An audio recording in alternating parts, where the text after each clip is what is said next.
With MailChimp, you get a whole lot more than a URL. You get an all-in-one marketing platform to help drive sales. That means you can connect your data to make more informed, smarter decisions. And you get powerful automation tools like our Customer Journey Builder to ensure you never miss an opportunity to turn shoppers into loyal customers. So if you're ready to integrate your marketing and boost sales, get started today at MailChimp.com/smartmarketing. MailChimp, built for growing businesses. What is going on? Your camera is not messing up on your eyes today. You are listening to Tags Live, Talk About Gay Sex, the live version. This is episode 291. I'm your host, Steve V. And alongside, in the same room, Kodi Maurice Doggette. What the heck? Oh, hi, darling. Hello, darling. It's so good to be... Oh, my gosh. It's so good to be in the same room with you. Well, thank you. Crazy. This is our 1 year anniversary special since we started Tags Live 1 year ago. I can't believe it. Can you believe it? I can, actually. I Yes. cannot believe that it's been 1 year and that we've been doing this together for so wonderfully and just being there in each other's lives for 1 whole year, and for all our listeners as well. Absolutely. And to induct things off, just a shout out, Mr. Planet Geek says it's just so lovely to hear such honest conversation about gay life and sex. Thank you, wow. Mr. Planet Geek. Thank you. And 1 year ago, we started, it was actually August 24th. It was a Wednesday. August 24th, 2020, in the heart of the pandemic, we started Tags Live. And it's really interesting because we started it, I started this other show called Sex with Stevie. Yeah. Which was me in my living room here, and I took callers in, and Kodi would call in at a portion of the show, right? Oh, yeah. And it was so much fun. We would always have a great time there. And we would just kiki for however long. I would be on for 10 minutes, I think. Yeah. And it was so cute, and I loved it. Well, go ahead. Well, midway through the show, we had a Get Vocal, which is the platform that we use now, that they asked us to do it on their platform. And you had a fun story because you were... Yeah, because originally when we were planning on Sex with Stevie, it was supposed to be both of us in one room. And, well, the pandemic happened, and, of course, we couldn't be in the same room, unfortunately. And that's what evolved into me calling in for the show. Yeah. And that's what makes this so much even sweeter, the fact that I'm here with you. I'm kind of tearing up a little bit. I'm so happy. Just so happy to be with you. It's really cool because when we reflect, so Get Vocal contacted us on their platform, which is video-based, which is really great. And we ended up just phasing out Sex with Stevie because that was a lot of work. And we could get Kodi's mug on the camera. No makeup, Zorling, no makeup. And what's really cool? In the 1 year, I was just reflecting on who we had on the show, what we did in the year. And I know our first guest was Sebastian Lacaze. So amazing. Episode 1 of Tags Live, and he was talking about his show Chasing Happy. He had a podcast. It's out there now. Later, he would come on to, when you were in Mexico, he co-hosted with me. I know. He took over because I was drunk and being debaucherous in Mexico. But look at some of the guests that we listed up. Read some of the guests that we've had on over the last year. Right after Sebastian was DJ Dan DeLeon, and we had Ren and Leo and Corey Harmon, who's here listening to us tonight. We were talking about adult toys on that episode, which was a lot of fun. So much. I learned so much, and I got my first dildo, guys, just so you know. Because of Corey Harmon? Yes, I did. Yes, I did. Also, Jennifer, who we talked about the difference between lesbian and gay relationships, and that was so much fun. Really important, too. Yeah. We also had author Stephen Foster, who wrote a book that was really personal about his trials and tribulations.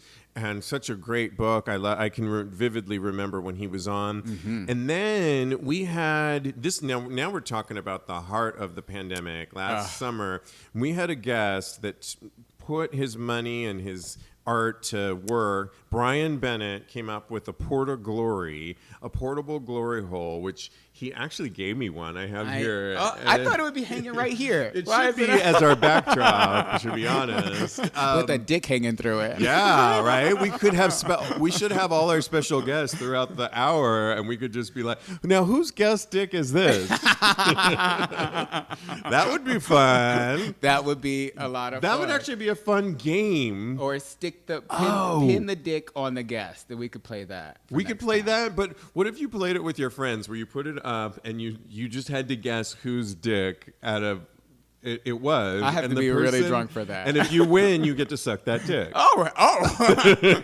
The stakes just got real, guys. It just got real.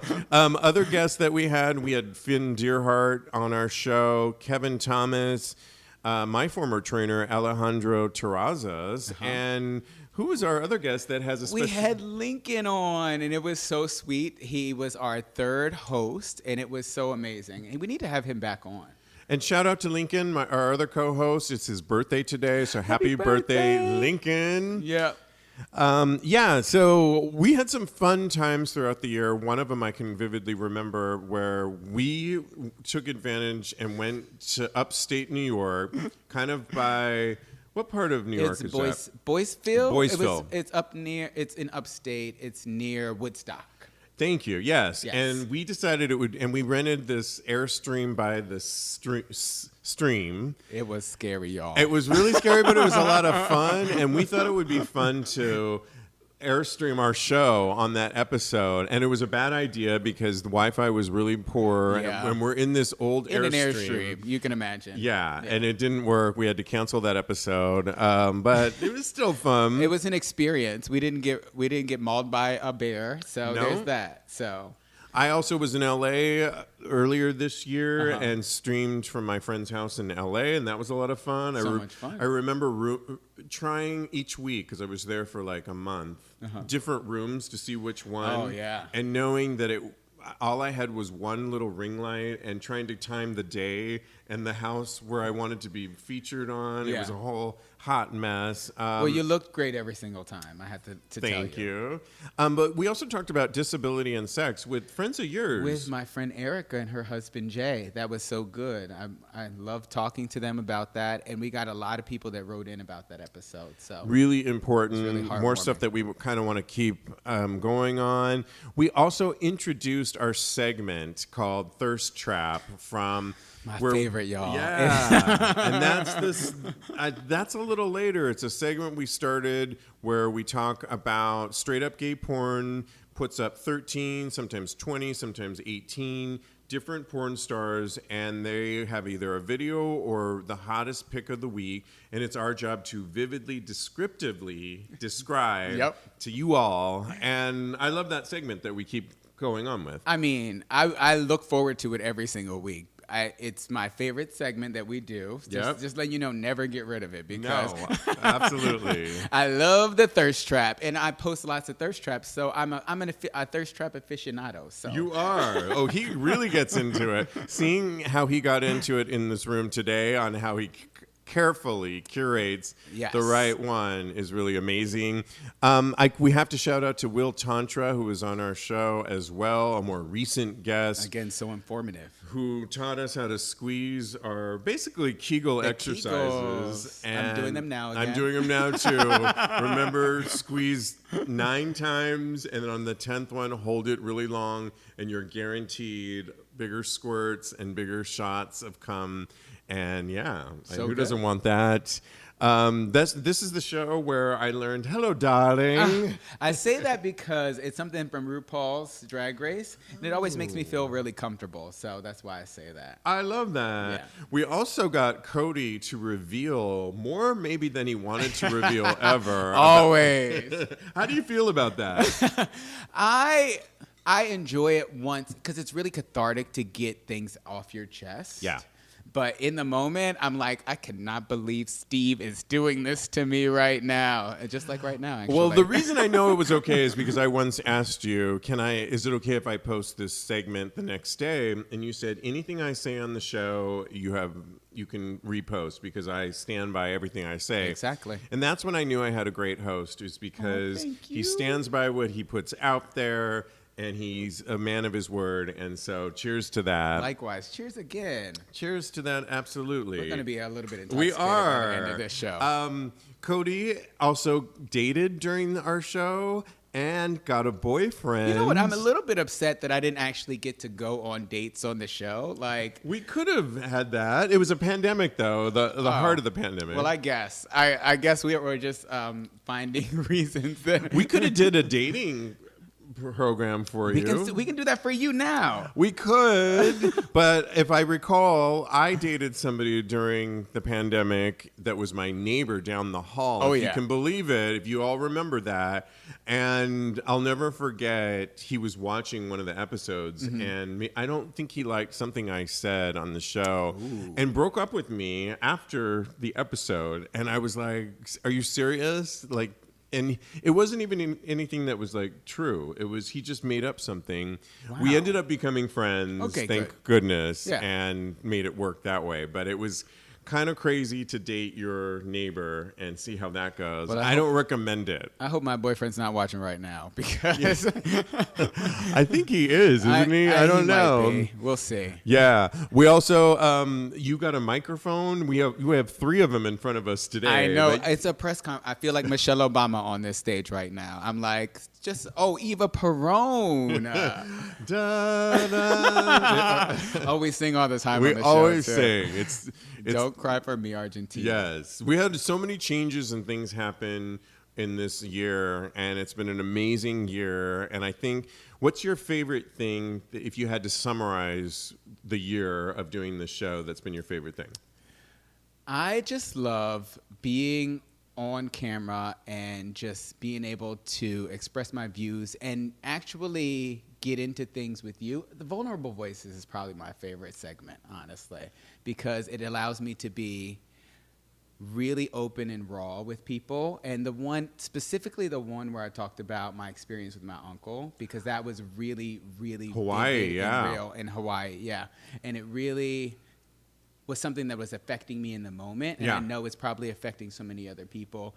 I read something the other day about how being rejected from your family really affects you I read a story about a dad who was giving hugs. I'm tearing up a little bit. He's giving free hugs at Pride, and people just sobbing in his arms, and it's just so heartwarming and touching, and I really related to that. That's nice. Yeah. Yeah. What was your favorite? You know, Vulnerable Voices would be something that was really, so it was the neighbor that kicked that off. That I love that segment. Yeah. And Thank really you. connecting with you, because we had been friends, and I knew you would be such a great, open, honest, enlightening, have a lot to say Always. host. And I think the chemistry that you and I have is something that's related. I've heard from listeners and viewers that that's something that people really connect to. I agree. So I would say my connection with you and doing this show has been just amazing. So I agree 100%. Thank you. And maybe we'll have some more things in the next hour here. Anybody? I can't read anything yet, but if you have anything to read there. Silas sent a heart. Corey Nice. sends hearts. Corey also says, "Hey y'all," and he thanks us for shouting him out. He volunteers his tribute for the Porta Glory. Oh, I like that. Yes. So thank you, Corey. You can be the Absolutely. first tribute. All right. All right. Well, we are going to, someone's already crying over there. All right, good. Well, we are going to get into a show because we do actually have a show. I know, right? Not just us reminiscing for an hour and a half. Absolutely. And I couldn't help but not talk about Sex and the City. That's funny to how you- start how you- things off. There's a new cast member you guys may have heard already, what's the name of the show? And just like that, the Sex and the City revival, just like that, is starting to become like realizing it's your ex-boyfriend's wedding tomorrow. You can't help but view the photos and eavesdrop on all the gossip, but you also don't want it to happen, right? As they write on this. But now, and especially after John Oliver's rant, because everyone's mad at Kim Cattrall not coming back to the show. Well, they just introduced a new character in some Instagram posts. I know, so exciting. Nicole Ari Parker. Do you know her? Yeah, she's Boris Kodjoe's wife. Ex-wife, I believe. Wait, what? Yeah, I think ex-wife. They were together, wife for the last 16 years. Sadly, she was also on Remember the Titans and Chicago PD. She is going to be the fourth of our girls on Sex and the City. She's looking stunning in the pictures. As always. But there's a little bit of shade being thrown out because Kim Cattrall, after they posted the four of them, Kim Cattrall posted a comment on her Instagram. Next to her dog, she wrote, when your co-star is a real dog, I know. she wrote. And it was a picture next to her real dog. And she did that right after Sarah Jessica Parker posted the new cast member. Yeah. Did you think that was real shade or? Of course it was real shade. And it was classic shade, and I'm so proud of her.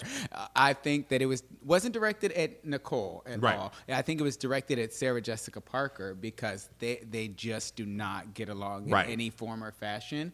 And I just think that it was her saying, oh, you're a real bitch, and that you got to learn how to deal with her. So, but the funny thing is, Kim Cattrall also is on record saying that since I'm not going to be in it, whoever they replace me with should be a person of color. So they replaced her with a person of color.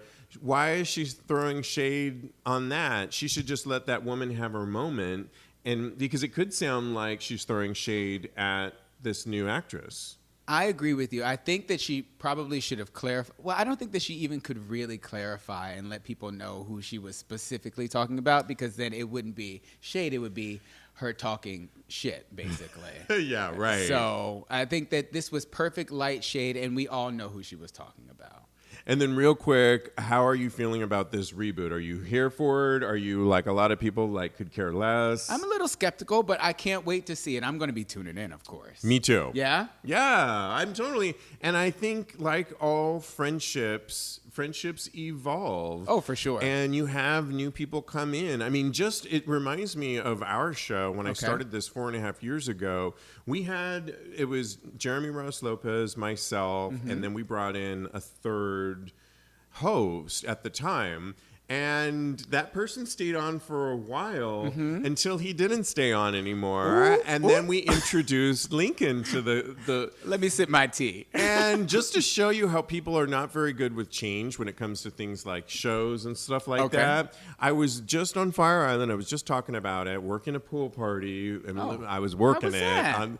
I worked it. You can listen to episode 290 and hear a little more. And our after show this week where I go into more detail. Nice. But yeah, and he was the bartender who I knew was asking me, how's the podcast going? And I said, it's great. And he said, oh, you still don't have that former co-host, because that was my favorite. He was so funny. He had a sardonic sense of humor. Has he heard me? And well, no, he's talking. I know, and he didn't have been. I said, well, for starters, not only is that 3 years ago. I know, right? Late. But we have a second show that we're about to celebrate a 1-year anniversary. So he was really late to the game. Yeah. But he could not let go of that one co-host that has been gone for so long. I'm not hurt. I mean, we've moved on so much since then. But I guess it goes to show you that people really glom on to old and tried and true, and they don't really like change when it comes to their entertainment. I agree. I can see that. And I think that sometimes, and I brought this up when we were having our production meeting, that especially in girl groups and things of that nature, they make so many changes. Like Destiny's Child would not be the same without Michelle. Oh, so, here we go. Right. So, and the Supremes would not be the same if they. I think those Beyonce fans are going to come for you. No. I'm saying without. I'm glad they kept Michelle and Kelly, because I do not need to upset the Beehive. Okay. Do not accept the Beehive, please. And Michelle was a wonderful addition to DC3. And Latavia, they can go ahead and do their own thing on the side. And I think that it's just wonderful. I love it. All right. Well, we have got to move on, but just to DC3, Darker Link is laughing out loud. Somebody says Kim Cattrall can't stand SJP. That is so true. I'm so team SJP, though, no matter what. Are you really? Always 100% SJP. Everybody wants to be Carrie, and I feel like I'm Carrie. That's it. I always wanted to be Charlotte. Oh my God, you are so Charlotte. Oh, Charlotte. I love Charlotte. No mention of Farrah. When Farrah, we in our production meeting, that is so funny that you say that. Are you talking about Charlie's Angels in the first he's talking season? about Farrah Franklin from Destiny's Oh, Child. sorry. I'm talking about. But bring up Farrah Fawcett. I'm talking about Charlie's Angels when Farrah left the first season of the iconic Charlie's Angels. Yeah. Goes to show you what era I'm in. Ashley says, who? Girl, wake up and get some classics in ya. Yes, girl. Get into the Charlie's Angel. It's not just a movie. How about that? Thank you. Darker Link says, I'm Miranda. She says she's too young. Sure Bitch, bye. All right, we've got to move on to, we're doing Vulnerable Voices, right? Let's go. Let's go into it. So Vulnerable Voices this week, we thought it would be really interesting to talk about relationships, good and bad ones, how they evolve over time. This is the segment where we get a little deeper and talk just a little bit about that. And Kodi, I mean, first off, you're in a relationship right now. I am. And first, how have you noticed yourself evolve in this particular relationship, or are you in the middle of it? I literally just said this was one of my favorite segments, and here I'm like dreading this part right now. So I've noticed, and I have my notes here. Oh, yes. I was like, who's he texting? Cody's Nobody. a big note too. Yes. I can't read my handwriting, so that it's on my phone. So I've noticed that I'm a jealous person, and that's played a part in my relationship recently.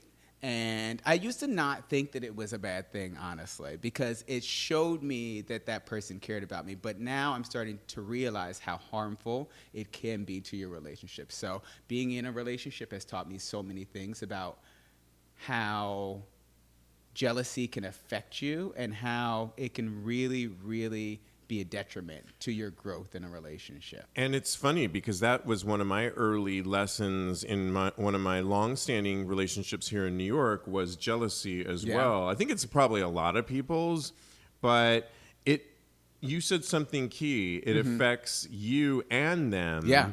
And it really does no one a service in the end. And you think you're being all about the person and showing it, but in the end, you're doing nobody a service, I feel, by being jealous. Okay, I still feel a little bit is okay.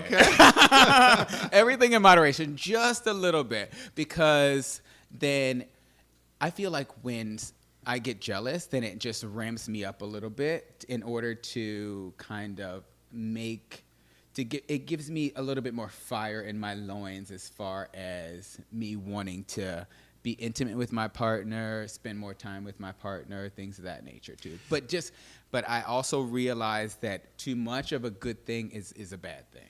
Well, here's how I identify with that is you can't help ultimately how you feel. You're going to feel the way you feel. Yeah. So when your boyfriend does something or somebody flirts with your boyfriend, you're going to naturally have those feelings that come onto you, and they're going to affect you, right? Yeah. It's how you deal with it. And so I think for me, where I can remember leaving my apartment, wondering where my boyfriend was, actually knowing he was at G Lounge, which is now Rebar, storming over there to catch him in the act, which I did, and I created a whole scene on 19th Street. And like, I knew you were in there, and this whole thing. Where now I feel I could process that jealousy. Maybe tell my boyfriend a little bit more. This future boyfriend. By the way, we're going to do a new game in season 2 of where we're going to find me a partner, perhaps. Get ready for it. Dating Stevie. That's right. I love. That's a good name for the show. Okay. And so I've learned how to process that. Truth be told about that guy I've been talking about is we've moved on so much that later on we slept together and it was what it was. I saw him in Mykonos. We made out on the dance floor. Oh, wow. When my current boyfriend at the time was there, and that didn't go over so well. I can't imagine. And that boyfriend was jealous. Yeah. And so I even had like a sex party here once, like after a club. Okay. He came over with some boys. I was here, and we even intermingled, and we didn't have sex together, but we were in the same room, kind of. With equipment breakdown coverage from American Family Insurance, you can protect all the things that keep your dream home running, from sudden mechanical or electrical issues. Because this sound shouldn't mean... Contact your local agent or visit amfam.com to learn more. American Family Insurance. Insure carefully. Dream fearlessly. Refer to policy for equipment breakdown covered losses, deductible limitations, and exclusions. American Family Mutual Insurance Company, SI, and its operating company, 6000 American Parkway, Madison, Wisconsin. Products not available in every state. Co-hosting a party together, that's evolution, y'all. It is. That It is really, evolution really is. with a boyfriend. And it takes time to kind of explore where these feelings are coming from. And a lot of it is rooted in insecurity about your relationship. So just take stock of why you're feeling insecure in your relationship and just really explore yourself. Like, look inward. Yeah. Basically. What about, like, so on this show, we talk a lot about sexual evolution. Okay. We get a lot of people writing in how they're in relationships and asking for advice, how to either spice up their relationships, how to break it from being stagnant. Mm-hmm. Have you experienced sexual evolution in a relationship that...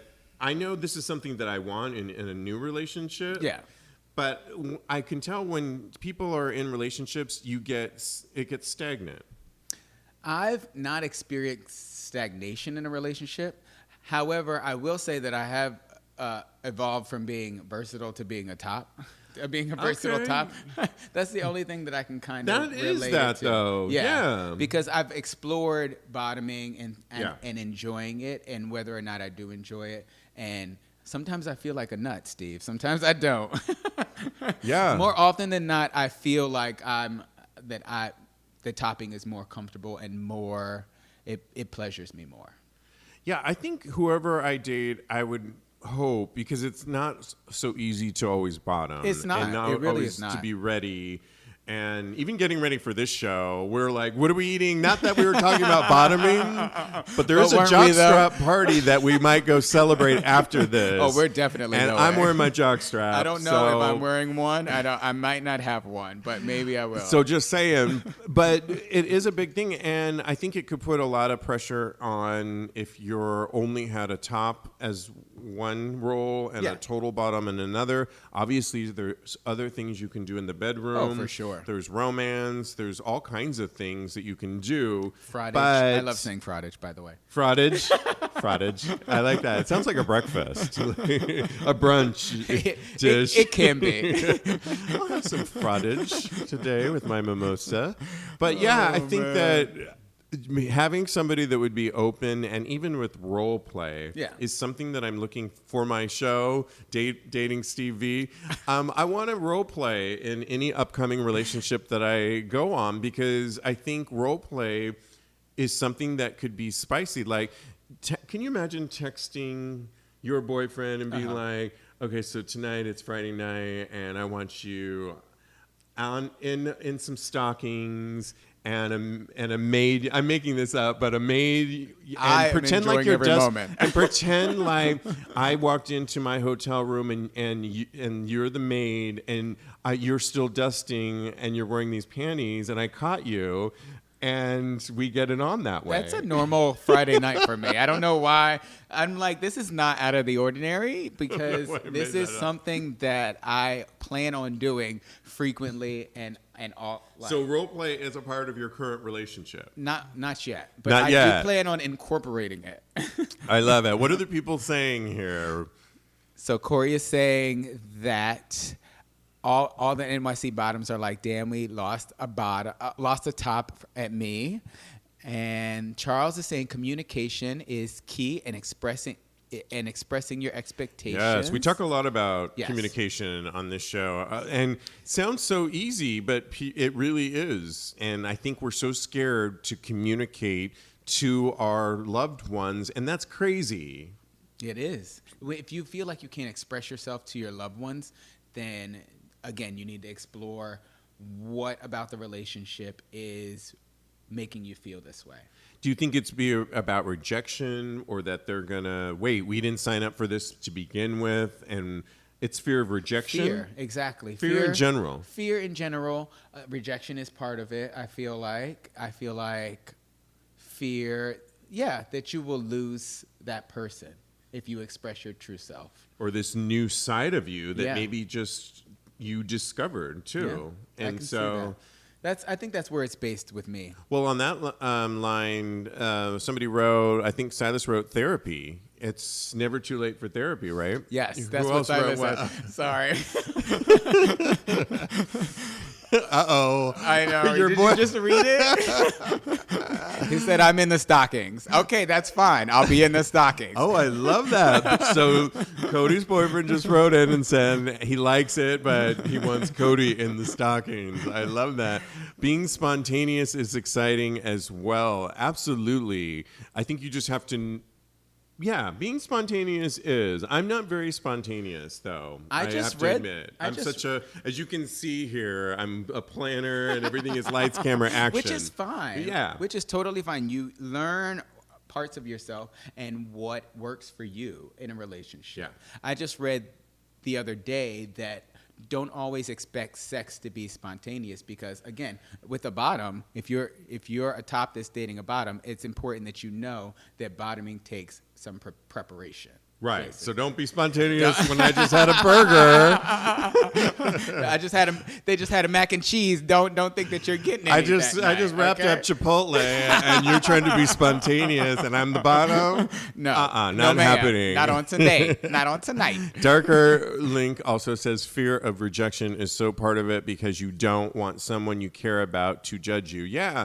I think that's the thing, and that's what I was trying to referencing earlier, and Kodi maybe shed just a little bit more light on that as a life coach, is that here we are, it's our boyfriend, our husband, we think we're in love with them. Why are we so afraid? This should be the one person that we could share everything about them. We have no problem sharing about our day, how our day went, a deal that didn't happen. But what if we're evolving sexually? Why are we so afraid to share that part of ourselves? A lot of people, what happens is they take personal experiences that they have had in previous relationships and they apply them to the relationship that they're in now. I'm not saying that's every single relationship, of course, but a lot of times that's what I see. And what that does is it places constraints on the relationship that they're in. And it's an old blueprint. Exactly. So yeah, you need to update that. Get some new blueprints, get some new hardware, and get into it. Exactly. What is it sharing? Sharing bodily fluids. Oh my goodness. Is that supposed to be helping us? I don't know where that's coming from, but okay. Thank you, Corey. Explain a little bit more. Let me know what's going on with sharing the. Oh, if y'all could see me, he's applauding us. Okay, I love that. By sharing bodily fluids, I hope. Love it. All right. As my friend Sebastian says, I say love it a lot. Okay. Well, let's move on to our next hot topic. We were going to He clarified, if you don't mind. Yeah. He says you can share bodily fluids with that person, but you can't share your emotions. Oh, which is very poignant, and I enjoy that's that. Crazy. Thank you so much. That's, I think, the point I was trying to make. And wow, that's a very strong point. Absolutely. And that's beautiful. Sometimes it helps to just think in those terms of break it down. We can share bodily fluids. We can share the horrible day that we have, but we can't share what's on our mind with this sexual relationship or what's going on with us intimately. And that's just, bring that one up. Yeah. And even that out. It takes self-exploration at the end of the day, and just really what is holding you from actually sharing with your partner. Absolutely. Well, thanks for playing on Vulnerable Voices. I made it through another one, boo. We did. I know. And it's different because we're not used to being in the same room like this. It's really actually a lot harder sharing with somebody that's actually right here. Are we done with this one? Are we done with this? We okay. can keep it going. Bye, Instagram Live. Yes, exactly. All right. Well, There is a Reddit thread out there that I wanted to talk about because it really relates to the advice that we give on our show, and I couldn't help but think of this one. It's advice about a guy I like. This guy's looking for advice, and he's from his friend, from us, and he's wondering if his friend is sex positive or a sexual addict. Mm-hmm. Essentially, he is a 35-year-old gay male, and I have a gay friend who has always wanted me to mess around with me. Okay. Long story short, I held him firm in the friend zone for a long time, but after spending some time with him, I've had a change of heart. And can you read the rest? I'm just got to fix this. He says he finds the other guy super attractive, and he proposed the idea of getting to know one another, as in maybe more than friends. The other guy shot that down and says he doesn't want a relationship, and he has told the original poster in the past he doesn't want to pursue a relationship with anyone. Yet when he first met, he was heartbroken over a guy that he was trying to get over, which could play a part in him not wanting to actually be in a relationship. And he also says we have yet to actually mess around, but we've been sexting in recent weeks. And in the course of conversation we've had about sex, he's told me about his hookups. And he writes, I'm a little concerned. He may have a problem, but he may also just have a strong sexual appetite. He typically doesn't meet men for sex, but likes to jerk off with other guys, but very intimately, like dick on dick. Is that frottage? And likes to perform oral on men. It turns me on to hear about his hookups, but I'm starting to realize how numerous they are. For instance, he went out of town for a wedding, and I asked him if he got any action while he was there, and he said yes. He gave a blowjob to a friend and then invited one guy to his hotel to jack off. Then was still horny and invited separately a second guy, and neither of which he found all that attractive, but he needed to get off. So it's stories like this that the writer writes that have him wondering, does this guy have a slight sexual addiction, or is he just a normal gay guy who happens to be more transactional about hookups more often than I do? And to be honest, he writes, I'm a little hesitant about how to get involved now, just given that he exposes himself to a lot of people, and he wants any thoughts or advice. So I guess to summarize it, he's got a friend, and they've been friends for a while, and they've talked to, and he kind of has an attraction towards his friend, and they're wondering, should they hook up or not? But the one writing in thinks his friend might have a sexual addiction or not. What are your thoughts on that? I'm thinking, yes, he does have a sexual addiction, because it's the thing that stuck out to me was he's hooking up with guys that he doesn't necessarily find attractive. And I think that's a red flag for me, because if you're hooking up with people that you don't really find attractive, then there's something else. But he says he needed to get off after he had sex twice. When did he sleep? I know, I read that, and I was like, I tried not, girl, you tried to make me laugh on this thing. It was hilarious. Thank you so much for that comment. That's the first thing I read. That is so funny. You think he has a problem? I think he has a problem because like I said, the thing that is a red flag for me is that he's having so much sex, and he's having sex with people that he doesn't necessarily feel satisfied with. Yeah, and I think they're going to mess up the friendship that they have, because I think the one that we're talking about that's hooking up left and right, hey, he's on that roll right now, but the other one really likes this friend. Yeah. And he's going to get emotionally involved, and the other one could potentially just be like, wham, bam, that was cute. And the other one's going to get his feelings hurt. And what's going to happen is they're going to ruin the friendship. Yeah, I agree So with you. I say keep it in the friendship lane. Tell your friend, you know what, and really sit him down and say, in the name of friendship, I say, let's just not do this. Because I don't think I can handle it unless our writer can really just handle a one time, and I'm talking just think of it as a one-time, get the rocks off, get it out of your system to know get that D. I don't know. And know what it's all about so you can get it out of your system. But I guarantee you, if you're anything like me, and it's good, and you like I wasn't gonna say that. and you like that guy, you're gonna have feelings, and he's gonna continue the track that he's on, and he probably has a different chip missing in his mind that's not going to go there, and they're going to fuck up the whole thing. He's explicitly stated that he does not want to be in a relationship right now. You have to respect his wishes at the end of the day. Yeah, and I think you're going to get your feelings hurt because ultimately you're going to like him once and probably get more attached to him once you do the deed. So I think in the name of friendship, you should just both be honest and say, we're going to fuck this up if we do. Yeah. If we let's just keep this separate. Yeah. Jack off to your friend a little bit. and I've never done that. Have you done that before? Thinking about my friend? Yeah. Have I? No, I don't think I have. But I don't know that I've been in some messed up. Friends? I have had this straight, well, quote unquote, straight friend. And we blended it for a while. Okay. And I'm telling you, my feelings always got hurt and involved.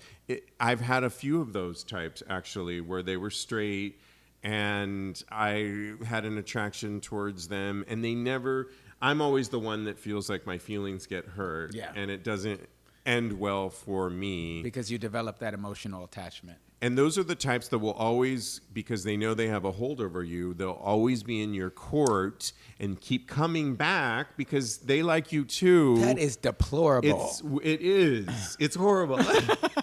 So I say don't go there from experience because I think try the best you can. Find some new D out there. There is plenty of dick out there. Make him jealous and have him want to come begging for more? What are the people saying? The people are saying that Ashley says that she is so jealous about the story, but she is wondering when he sleeps. And she's still got up on that sleep. She's also saying that it does sound like an addiction to her as well. And she also needs some wine. Corey is saying he thinks that the poster might be on the spectrum of high sex drive and sexual addiction, and that he has the same red flags Kodi, and he wonders if he normally has sex with guys he doesn't find attractive. You know what, though? It's funny because if we were to just look at that one portion of where the writer wrote in and said, when he asked him about the wedding, what did you do in the wedding? And he had, would you care if your friend told you that, but you didn't have an attraction towards your friend? Yeah. And your friend if I just told you, oh my God, girl, I went to this wedding and I hooked up with this one and then I had 3 more people, would you be concerned I would be cheering, for me? I would be or would cheering you just you be on. like, get it? I would be cheering you on. But if it was something that I would definitely be like, if I was concerned about it, Kodi, do you think I have a problem? Also, if it was something that you did habitually, then I would definitely be worried about you. But what if I didn't think I had a problem with it? Would you still say, wow, Steve? Sometimes addicts can't see their own addiction. Okay, yeah. So, yeah. If you really, then I guess advice for that, if you really think he has, it's just a dicey area because the writer likes his friend. Yeah. So it's kind of hard for him to give advice on the addiction part of it if the guy really does even have an addiction. Yeah. Because it's blurred with his attraction towards his friend. Yeah. So maybe he's seeing it through rose-colored glasses. Right. And I'm just wondering if he would care so much because, I mean, I've been horny like that. Not that horny to have. After twice, still having sex that with wouldn't somebody be me. That I didn't no. have, that I for didn't me, have one sex hookup in one night, I'm all for it, and I can jack off thinking about that person the rest of the night if I'm still that horny. And I have in previous. Look at you. Getting up into the mic. A long time ago. I've had encounters with more than one person in the same, but it's only been one instance. It hasn't been multiple instances of having sex with different people. It's just a little hard for this guy to diagnose somebody when he has an attraction towards, because is his friend really going to take him seriously when he knows that he wants to sleep with him too. So I feel like the original call poster. 911. Call Ashley. Call Iyanla Benson and Oprah. And actually have the person that they have a crush on go see a therapist and really kind of evaluate and dig deep. Yeah, and somebody wrote too, Darker Link. I can't judge based on that one story too. It would have to be. We need more context. We need more context. Definitely. Yeah. All right. Well, we've got one more. Thanks for playing, everybody. Yeah, absolutely. We're going to talk about this next, or just get to thirst. Thirst. Okay. It's time. So here is the thing that we started midway through doing Tags Live, and it's called, we call it Thursday Thirst Trap, because when this show gets repackaged, I just put it in the link there for you guys. This week, they are giving us straight up gay porn, did a really good job of putting together Thirst Trap recap, which of these 13 gay porn stars took the best photo or video of the week. And we went through it all, and our job is to descriptively describe who our favorite one was. Yeah. And do you want to go first? Do you need the mouse? Is this yours? Can you just scroll down just a little bit more? Yeah, because we're sharing everything. Yeah. Oh, my goodness. I already found mine. The first three. There, that one. Go back up, please. Yes. So I have to first preface this by saying there are so many people on here that I follow on Twitter. So I'm already kind of familiar with a couple of them. But my vote has to go to, can you scroll down just a little bit more? I need his name.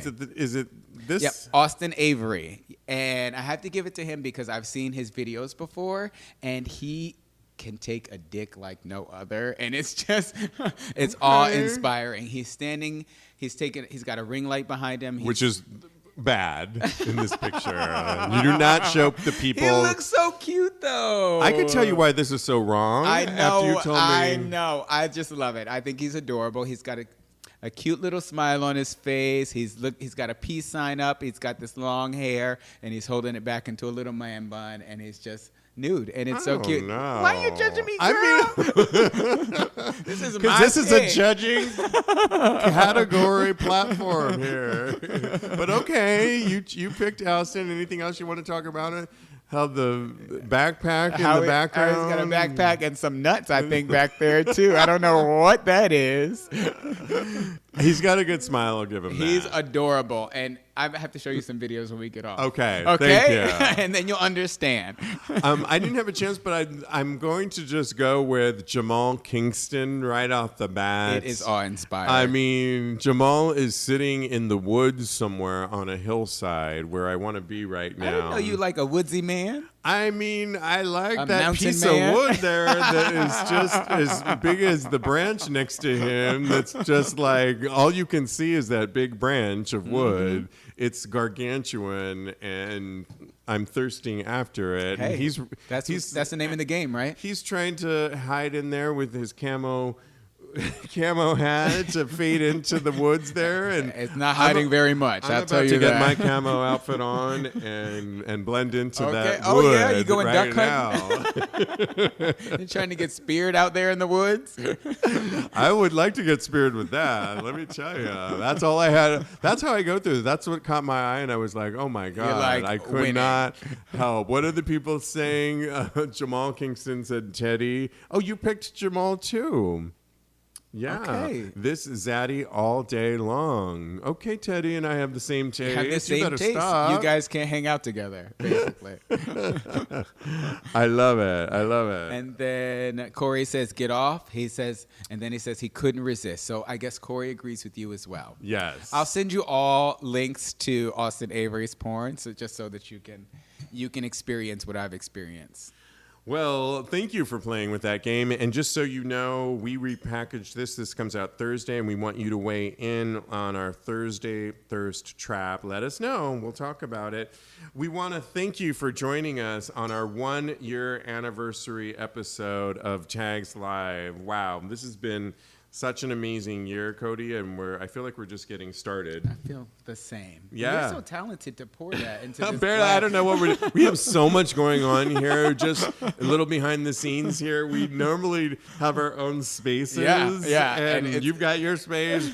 It's a hot mess in here. No, it's not. I think it's beautiful. You did a fantastic job. We love you guys. Yes. Thank you so much. This has been such a great, particularly because we started this in the heart of the pandemic. Yeah. We made something happen, and it's a testament to us and you guys for tuning in and listening. We want to really thank you. We couldn't do the show without an audience, and it means so much that you tune in every week or listen to it when it's done. Really appreciate it. Thank you so much. Here's to another year. Cheers, Kodi. Cheers to you, boo. Absolutely. Thank you so much. And in the meantime, continue having hot gay sex. Or any kind of sex. Any kind of sex. Yeah. Get it in. All right, guys. Thank you. There are so many reasons not to skip breakfast. So many savory, mouth-watering, tasty, delicious beyond all belief reasons. Actually, that last one was pretty convincing. Stop by for a McDonald's breakfast. Mix and match a sausage biscuit, sausage McMuffin, sausage burrito, or hash browns, any two for just $2. Price and participation may vary, cannot be combined with combo meal. There are a lot of choices when it comes to car shopping. Only Kelley Blue Book is your trusted resource for one-stop car shopping. Have confidence to price it, buy it, fix it, trade it, sell it, and love it when you KBB.com it. It's as easy to say as it is to use. Kelley Blue Book is the #1 most trusted third-party automotive site.